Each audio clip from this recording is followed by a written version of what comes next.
Welcome to Miyaji philosophy চ্যানেলের পক্ষ থেকে সবাইকে হাই হ্যালো। আমি বাহরাইন থেকে বলছি মোহাম্মদ ইয়াসিন মিয়াজি। সবাইকে আসসালামু আলাইকুম ওয়া রাহমাতুল্লাহি ওয়া বারাকাতুহু। সম্মানিত প্রিয় গাইস, আজকের কন্টেন্টটি তৈরি করছি, যে সমস্ত নারীর মধ্যে 10টি গুণ থাকবে ওই সমস্ত নারীদেরকে আল্লাহ অত্যন্ত বেশি পছন্দ করেন, ভালোবাসেন। সে কথা কোরআন হাদিস এবং আমাদের রাসূল করিম সাল্লাল্লাহু আলাইহি সাল্লাম বলে গেছেন। এক নম্বর হলো, যে সমস্ত নারী তার হাজব্যান্ডের উপরে, তার শ্বশুরবাড়ির উপরে, মানুষের উপরে কোনো অভিযোগ থাকবে না। জীবনকে যত সহজ করতে পারেন, জীবনকে সহজ করার জন্য, সমৃদ্ধি করার জন্য অভিযোগ সবসময় কমায় ফেলতে হবে, সেটা পুরুষ এবং মহিলা। তো বিশেষ করে স্পেসিফিকলি আল্লাহ, যেহেতু আজকে নারীর বিষয়ে কথা বলতেছি, আল্লাহ সবচেয়ে বেশি পছন্দ করেন ওই সমস্ত নারীকে যে নারী যে কোনো ব্যক্তির উপরে তার কোনো অভিযোগ থাকবে না। 2 নম্বর, ধৈর্যশীল নারীদেরকে আল্লাহ অত্যন্ত বেশি পছন্দ করেন। ধৈর্য হলো মুহূর্তের লক্ষণ। পৃথিবী জয় করার জন্য, পৃথিবীর যে কোনো বিষয়কে আপনার জয় করার জন্য, সেটা পুরুষ এবং মহিলা দুই ব্যক্তি, আপনার সবচেয়ে বড় অস্ত্র হলো ধৈর্য। যে কোনো বিষয় সমস্যার সমাধান করার জন্য, যে কোনো জটিলতাকে নিরসন করার জন্য, এবং এবং ধৈর্য হলো সবচেয়ে বড় অস্ত্র। তো সুতরাং যে নারী ভিতরে অত্যন্ত ধৈর্যশীল, সে নারীকে আল্লাহ অত্যন্ত বেশি পছন্দ করেন। 3 নম্বর, যে সমস্ত নারী অন্যায় করার পরে আল্লাহর কাছে যখন তওবা করে, এবং যে কোনো অন্যায় করার পরে তওবা করে, আল্লাহ সাথে সাথে তার তওবাকে কবুল করে, পাশাপাশি আল্লাহ ওই সমস্ত নারীদেরকে অত্যন্ত বেশি পছন্দ করেন। 4 নম্বর, যে সমস্ত নারীরা পবিত্র থাকেন। আপনাদেরকে বোঝানোর জন্য কথাটি বলতেছি, ধরেন হাজব্যান্ড ওয়াইফের সাথে সহবাসের পরে অনেক নারী আছে, সে তার ফরজ গোসল যে করার প্রয়োজন সেটা সে না করে দেখা যাচ্ছে সে বাজারে যাচ্ছে বা রোডে ঘাটে যাচ্ছে, বা অনেকক্ষণ সময়ের পরেও সে পবিত্র হয় না। কারণ সহবাসের পরে ফরজ গোসল করাটা অত্যন্ত জরুরি, এবং এটা হলো গোসল করাটা, পবিত্র হওয়াটা হলো এটা জরুরি। এবং যে সমস্ত নারীরা আপনার ঘরের মধ্যে বা সবসময় উজু করে পবিত্র থাকার চেষ্টা করে, ওই সমস্ত নারীদেরকে আমার আল্লাহ অত্যন্ত বেশি পছন্দ করেন। 4 নম্বর, সেটা হলো গীবত। আমাদের দেশের মহিলারা তো গীবত করতে জানে না। গীবত হলো অত্যন্ত খারাপ একটা জিনিস। গীবত গোয়া, একজনের জন্য একজন গীবত করাটা যে কত মারাত্মক, আল্লাহ অত অপছন্দ করেন, সেটা পুরুষ হোক মহিলা হোক। গীবত করা হলো আপনার এক ভাইয়ে অন্য ভাইয়ের শরীরের মাংস খাওয়া যেরকম হারাম কাজ, তেমনিভাবে গীবত করাটা হলো সবচেয়ে জঘন্যতম ওরকম হারাম কাজ। আমাদের দেশে মহিলারা, 2-1 জন মহিলা যখন একসাথে হবে, সে গীবত করা ছাড়া তো থাকতেই পারবে না। যে কোনো বিষয়, হাজব্যান্ডের বিষয়, তার শ্বশুর শাশুড়ির বিষয়, যে কোনো বিষয়, মানে গীবত করবেই। এই যে গীবত করাটা, আমাদের মহিলাদের একটা স্বভাব আছে, পুরুষের থেকে মহিলাদের বেশি স্বভাব হলো গীবত করা। তো আশা করি আপনারা যারা আজকের ভিডিওটি দেখতেছেন, আশা করি কখনো মানুষের নামে কখনো গীবত গাইবেন না। প্রয়োজন আস্তাগফিরুল্লাহ পড়বেন, দেখবেন যে আপনার থেকে শয়তান চলে যাব। কারণ গীবত করা যায় অত্যন্ত খারাপ জিনিস। এবং যে সমস্ত নারীরা গীবত করে না, অন্যকে নিয়ে কখনো গীবত করে না, ওই সমস্ত নারীদেরকে আমার আল্লাহ অত্যন্ত বেশি পছন্দ করেন।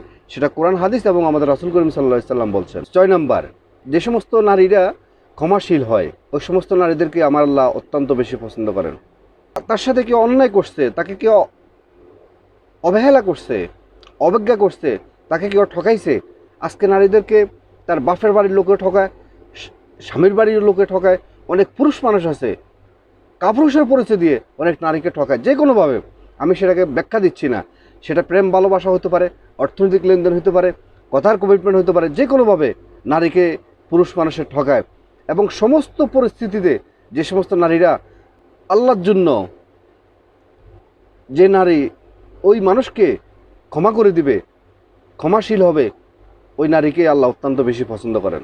7 নম্বর, যে সমস্ত নারী চোখ হেফাজত করবে এবং পর্দাপ্রসিদ্ধভাবে চলাফেরা করবে, পরপুরুষকে দেখার পরে তার প্রতি আমাদের বর্তমান সমাজের মেয়ে বলেন, মহিলা বলেন, ক্রাশ খায়। এই যে ক্রাশ খাওয়ার শব্দটা, এটা একটা ইংলিশ শব্দ। এটা যে একটা জঘন্যতম একটা অপরাধ, এই কথাটার ব্যাখ্যা অনেকভাবে দেওয়া যাবে। আমি শুধু এটাই বলবো, যে সমস্ত মেয়েরা একটা ছেলেকে দেখার পরে বলে যে আমি ক্রাশ খেয়েছি, তাকে দেখে আমি পাগল হয়ে গেছি, এই যে চোখে চোখ রেখে তার প্রতি যে তার ভিতরে একটা খারাপ চিন্তা ভাবনা তৈরি করা, এটা সবচেয়ে জঘন্যতম এবং অপরাধজনিত কাজ। এবং আমার আল্লাহ বলছেন, যে সমস্ত নারীরা তার চোখকে হেফাজত করবে, আমি সে সমস্ত নারীদেরকে অত্যন্ত বেশি ভালোবাসি। 8 নাম্বার, যে সমস্ত নারীরা পারফিউম ইউজ করে রাস্তাঘাটে চলাফেরা করে, একটা পারফিউম, আজকে সমাজে কিছু মেয়ে মহিলারা এমন কিছু পারফিউম ইউজ করে, ওই পারফিউমের কারণে ছেলেদের অনেক সময় মাথা ঘুরিয়ে যায়। এটা একটা পাপের সমতুল্য।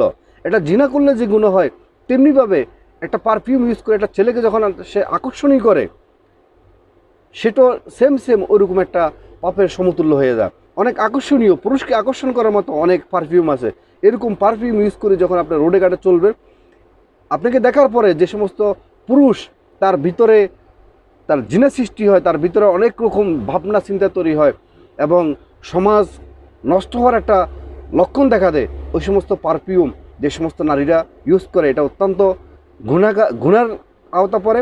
তো সুতরাং যে সমস্ত নারীরা আপনার পারফিউম ইউজ করে না, নর্মালিভাবে রোডে ঘাটে চলাফেরা করবে, ওই সমস্ত নারীদেরকে আল্লাহ অত্যন্ত বেশি পছন্দ করে।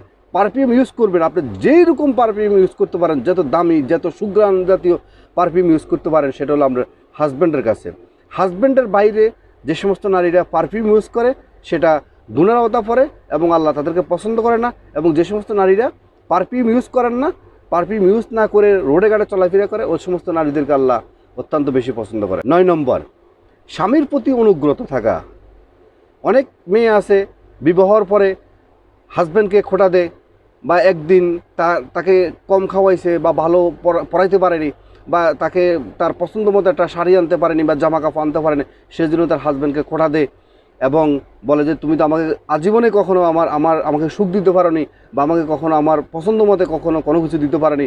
আমার বাবা তোমাকে এই দিয়েছে, ওই দিয়েছে, গাড়ি দিয়েছে, ফার্নিচার দিয়েছে, নানান রকম হাজব্যান্ডকে আপনার ছোটো করে কথা বলে।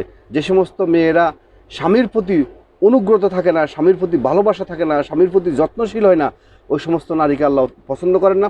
এবং যে সমস্ত নারীরা সকল বিপদে, সকল সমস্যার মধ্যে, যে কোনো পরিস্থিতিতে শুধু চিন্তা করে যে আমার হাজব্যান্ড আমাকে শুধু খাওয়াচ্ছে, আমাকে পড়াইতে পারতেছে, ওই সমস্ত নারীরা যারা হাজব্যান্ডের উপরে সবসময় খুশি থাকেন, হ্যাপি থাকেন, ওই সমস্ত নারীদেরকে আল্লাহ অত্যন্ত বেশি ভালোবাসেন। এবং 10 নম্বর, যেটা সর্বশেষ, সেটা হলো পদ্মাফুসিতে থাকা, পদ্মাশীল নারী। পদ্মাশীল নারীদেরকে আল্লাহ অত্যন্ত বেশি পছন্দ করে। আপনার হাজব্যান্ডকে